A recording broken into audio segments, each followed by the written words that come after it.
And we also have our Durham MPPs, Peter Bethenfalvy and Lauren Coe.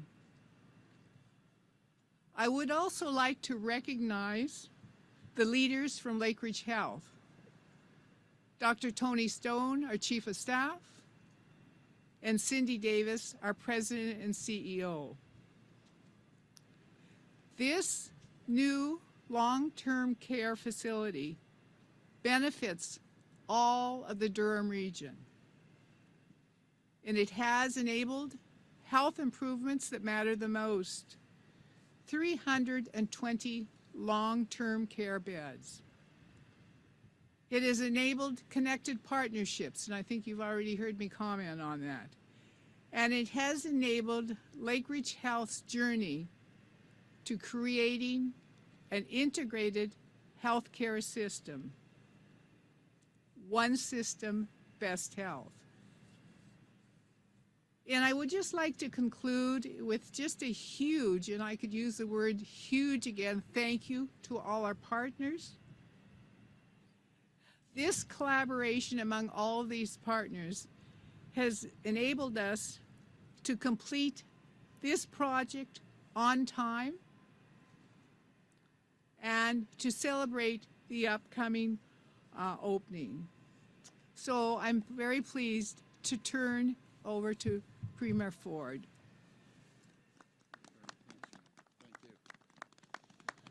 Well, first of all, thank you so much, Sharon and Cindy and Dr. Stone as well, your whole team. Before I begin, I want to say a big thank you to the entire Lakeridge Health team.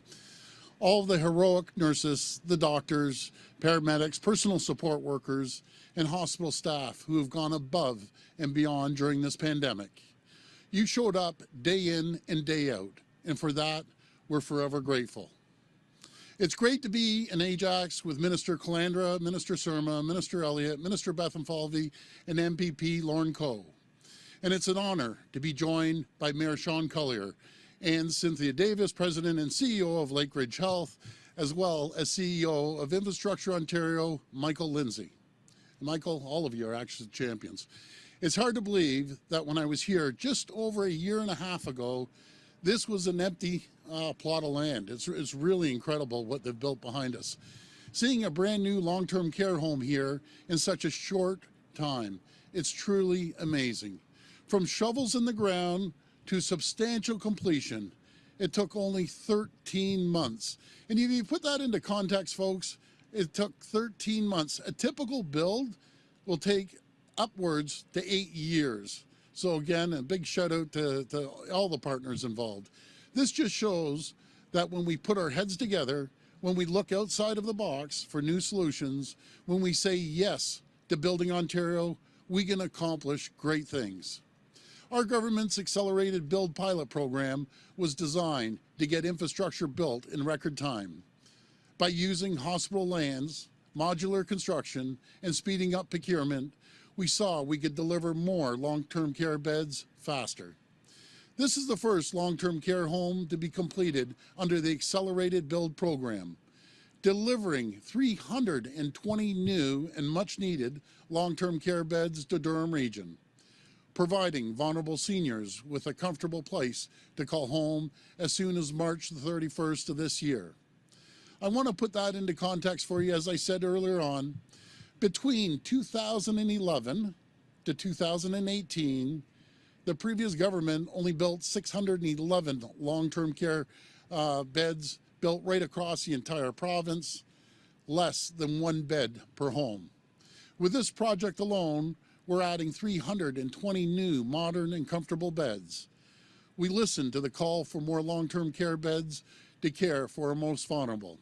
And after decades and decades of underinvestment from previous governments, we knew we had to take action. We knew we had to get building. We committed $6.4 billion to build 30,000 new long-term care beds by 2028, as well as 28,000 upgraded beds across the province. I'm so proud of the work our government is doing to answer that call. I want to give a big shout out to our partners, Lakeridge Health, And I got to give a special shout out to PCL Construction. This is an incredible firm, folks. You want to get something built on time. They built this in 13 months. I don't know of any other company that could do it in 13 months. I had an opportunity to speak to the frontline construction folks. They're a great team there. And I just want to thank them and all the incredible workers I met here today. Along with Infrastructure Ontario, real champions in getting this project across the finish line. We found bold solutions to build new homes, and this pilot program has shown that it can work and produce results. I can't wait to see the same results as we push forward in other rapid build long-term care homes in Mississauga, North York, and Toronto. They're a critical part of our plan to build Ontario, but we can't build this province alone. We all need to work together to get our seniors off wait lists sooner, to reduce gridlock with roads and highways, and expand public transit. Our government is saying yes to all of that. We're saying yes to building Ontario. I just want to thank you, and God bless the people of Ontario. Now I'll pass it over to Minister Calandra.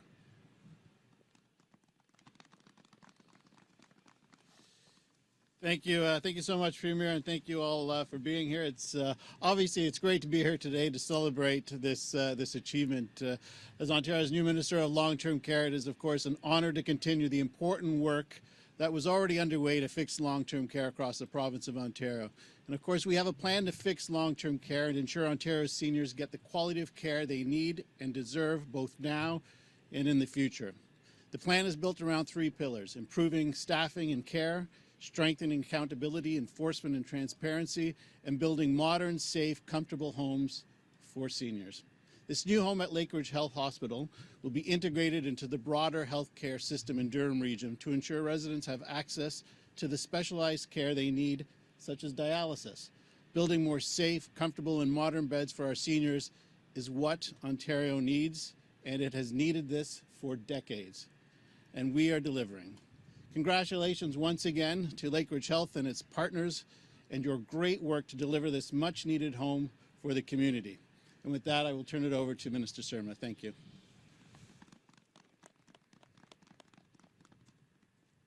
Good morning. I'm thrilled to join Premier Ford, Minister of Long-Term Care, Paul Calandra, and everyone to see the progress and occupancy at the state-of-the-art long-term care home here in Ajax.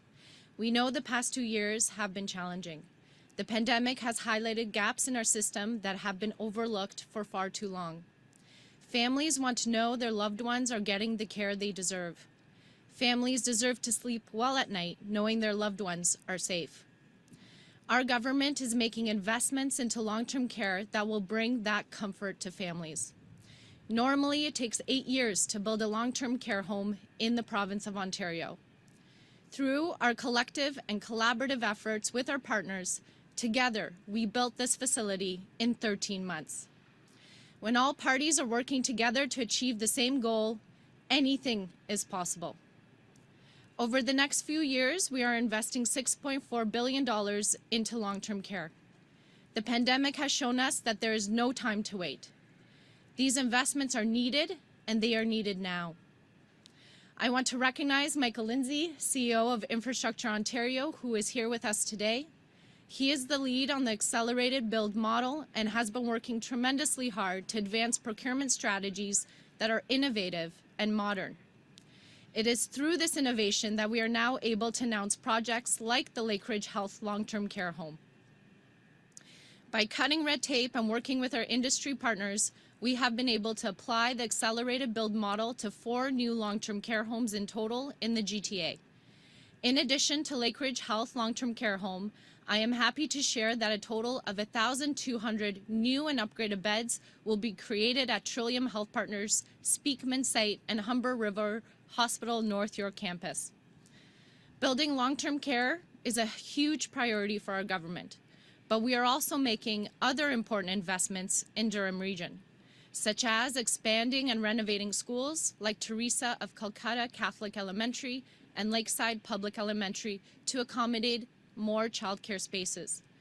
Construction of the new Grandview Children's Treatment Center, which will create more treatment spaces and reduce wait times. building the New Meadows North Public Elementary School that will support the families that call the community home, and improving recreational infrastructure at the Ajax Community Center and downtown Ajax Sports Campus. As I mentioned, these investments are part of our government's larger plan to build Ontario. Together, we will continue to lead the way and build infrastructure that will make our communities stronger, healthier, and more resilient. Thank you. Okay, we're ready to take questions. We'll be taking questions first here in person, and if we have time, we'll move to the phones. Just a reminder, it's one question and one follow-up. Hi, Richard with City Hey, News Richard. 680. How you doing, Premier? I'm doing good. How are you? I'm good, thanks. Good. Certainly noticed a change in the way you describe the pandemic in the last few days. You've talked about learning to live with the virus. You've talked about returning to life before COVID-19. Yet the science table came out with new modeling this morning that said cases will rise as the current restrictions ease, and hospitals are strained, and they're going to become even more strained. So my question for you is, when you talk about learning to live with the virus, does that mean we're never going to see the type of lockdowns we've seen the past few months? Or what will you do if hospitalizations become troubling again, sir? Yeah, it was Dr. Moore that said we got to learn to live with it, and I agree with him. But what we're doing, we're putting more money into the healthcare system. We've created 3,100 new beds. We hired 6,700 new healthcare workers. Another 6,000 are on the way. We're building long-term care facilities, rapid builds like this right across the province, investing billions of dollars. We're putting billions of dollars into new hospitals across the province. So are we ready? Yeah, we're ready. We're ready to move forward, but we have to do it cautiously.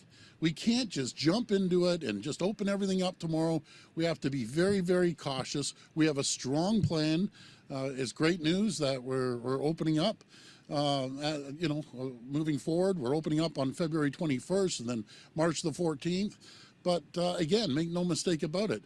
The hospitals, they're in better shape, but we still see a little bit of absenteeism. We're still seeing pressure. We're still getting surgeries back up and going. So we're going to be cautious moving forward, but we're going to get there. Before I get to my follow-up, I just want to be clear. Lockdowns, we could still see it? It's still a possibility? No, that's not our goal. Our goal is to move forward in a very cautious way to make sure we don't have to have lockdowns. And when we invest in the healthcare, there's one thing I keep saying for the last 4 years with all the other premiers from all the provinces and territories from all different political stripes, we need the federal government to pitch in. The CHT, Canadian Health Transfers. Folks, we're getting 22% out of the 100% that we're investing. There's no province, no territory that can sustain the funding. We just can't do it.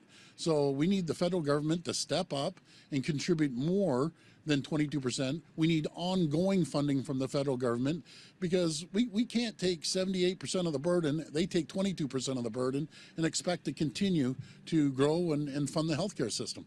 Premier, I want to ask you about the trucking protest situation in Ottawa. I know you put out a statement yesterday condemning some of those actions. Why did it take you till Monday to put that out? And what is your message this morning to the truckers that remain there? Well, my message right from the beginning of this pandemic, when it came to the truckers, I appreciate everything they've done. I appreciate them bringing health supplies to hospitals, putting food on the grocery shelves. But there's three things I can't tolerate.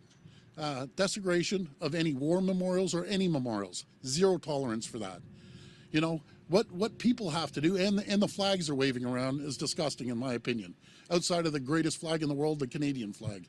God bless them for waving the Canadian flag. But the other thing is, folks, there's 1 million people that live in Ottawa. I hear you. I hear the protesters. The province hears the protesters. The country hears the protesters.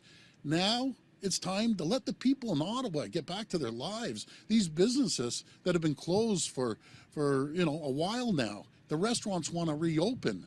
So, I get it. I hear you. But we have to let the people of Ottawa live their lives.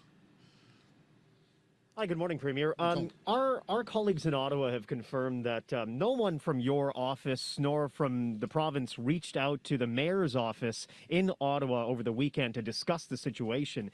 Mayor Jim Watson received a call from the Prime Minister as an example, but no call from you. So what does that say? I mean, you seem to publicly be telling the truckers to go home, but privately you're not offering any kind of support to the city of Ottawa. Well, I disagree with that. We have great ministers out right on the road, right in the field. Minister McLeod said a very strong statement. And we have Minister Fullerton there. We're well represented. But No matter you're if it's the premier of Jeremy the Roberts province. and Goldie Gamari. I did put a statement out. I put a very strong statement out yesterday. So at any given time, if the mayor needs our support, he knows where to contact us. He has my cell number, and I put a strong statement. I'm putting a strong statement out today that people have to, move on. Let the people of Ottawa live. Let the businesses open up, and that's my statement, Colin. Okay, another question related to Ottawa. I'm sure you're well appraised of what's happening within the Conservative Party currently. The question for you, obviously, because a lot of people have been mentioning your name as a potential successor to Aaron O'Toole if things go that way. Do you have any plans whatsoever to step into the Conservative leadership race if there is a race now or sometime in the next 4 No, years? I have my hands full. I love being premier of this province. We're going to build this province, and I'm going to continue leading this province. That's my job. I am just 24/7 working on getting us out of this pandemic. I want to unite this province. I can't stand this divide. When I see this divide in this country and in this province, I want people united. And we're going to get there. We're going to get through this together. We're going to get through it cautiously, but we're going to be united at the end of the day. Hi, Premier. Matthew Bingley, Global Hey, News. Matthew. You talk about the cautious, phased approach to reopening the province, but with the science table pointing to cases that are likely going to rise as we see restrictions ending, and businesses that obviously need people's support, how can you both walk the line of saying get out there and support businesses when we don't have the healthcare capacity at this moment yet? You want to. It seems like they seem to fly in the face of each other. Well, not necessarily. There's no secret. We have the toughest guidelines in North America.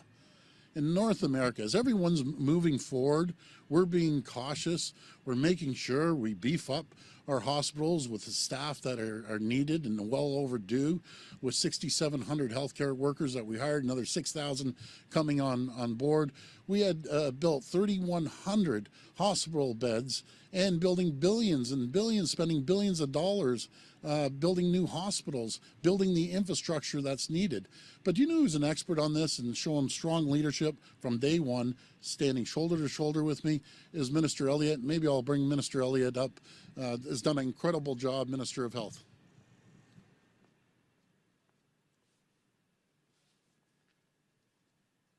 Thank you, Premier. First of all, we do have capacity in our hospitals, and the Science Advisory Table has basically indicated that it appears that the peak of Omicron has passed.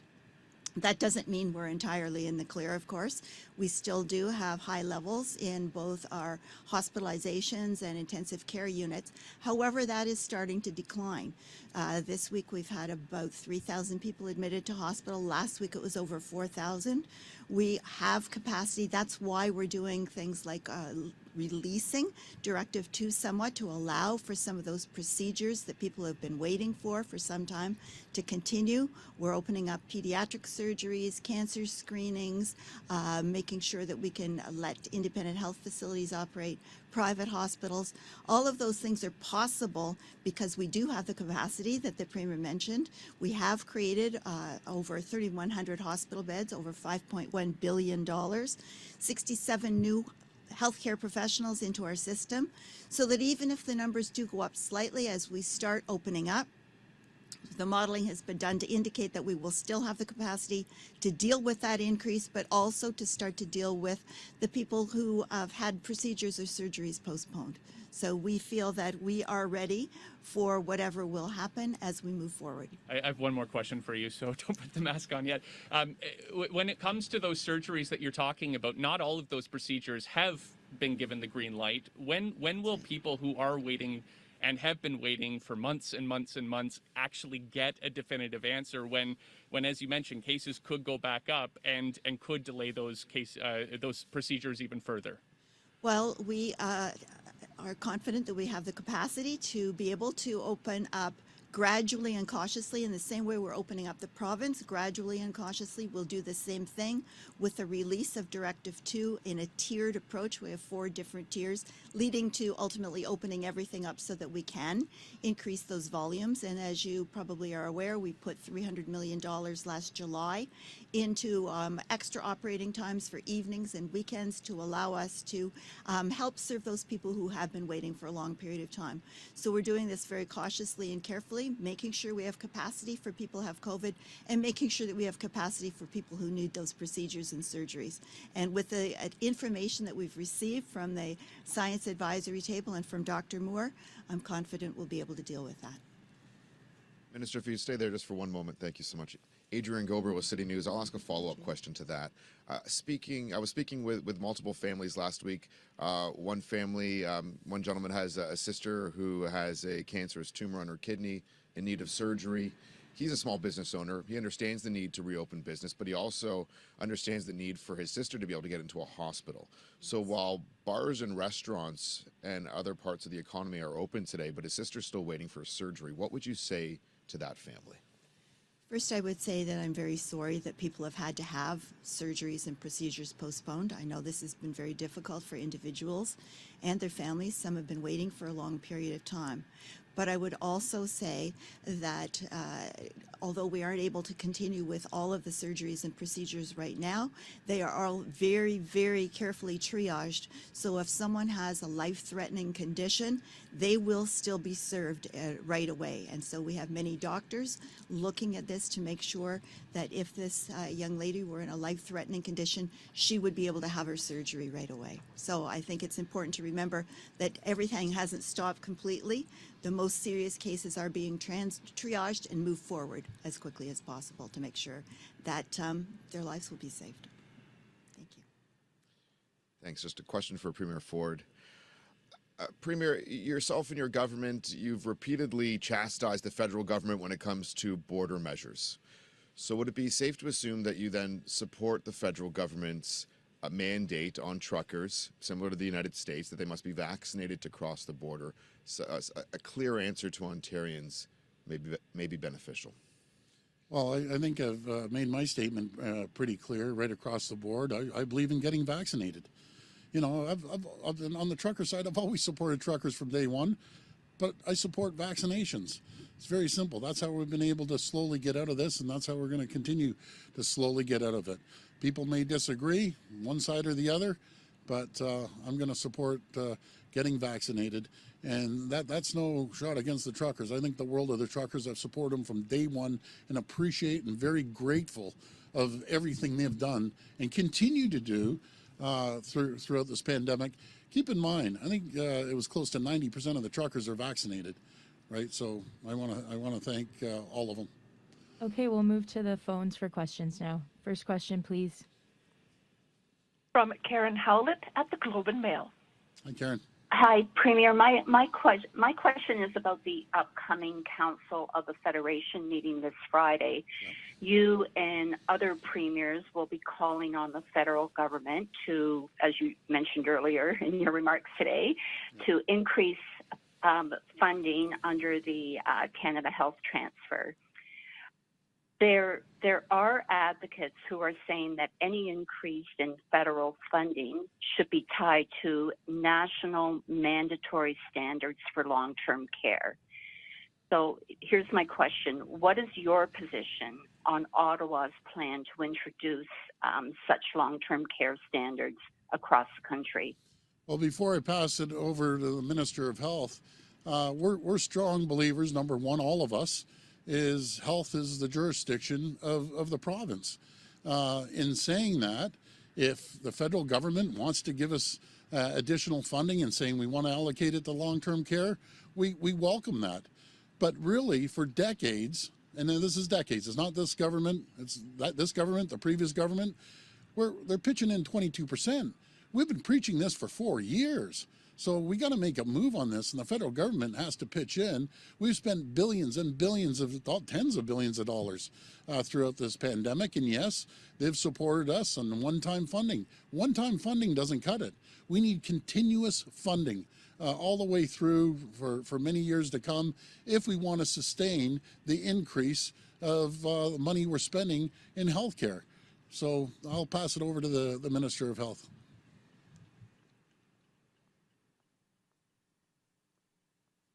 Yes, healthcare is the responsibility of the province, and as the Premier indicated, if the federal government wants to give us some money for long-term care, well, absolutely, we will take it. But the primary problem is the Canada Health Transfer amount is too low. At 22%, it doesn't cover the increase in costs that we're sustaining in healthcare, and as the healthcare budget increases, of course, that means other important parts of what the government has jurisdiction over, education, infrastructure, everything else, we won't be able to invest those dollars.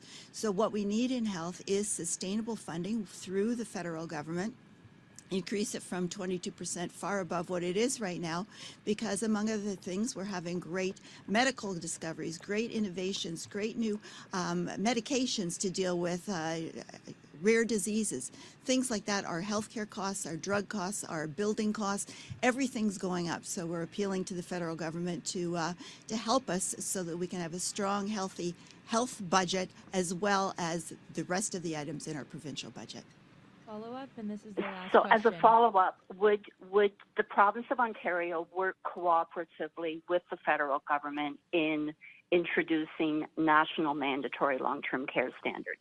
Well, we've been working cooperatively right from day one. From when I first got elected, we were in conversations with the federal government, and it just seems to continue to go year after year after year, and they're kicking the can down the road. That doesn't cut it. We're all united. We have a strong group of premiers, all different political stripes, but we're all united on making sure that the federal government pays their fair share. It's as simple as that. And we're leading the way in new builds. You know, our goal, again, is 30,000 beds by 2028. We're well on our way. We're well on our way to making sure that we continue to build hospitals as well. We've had more builds than ever in the history of Ontario that I can remember, right across the board. But we can't do it alone.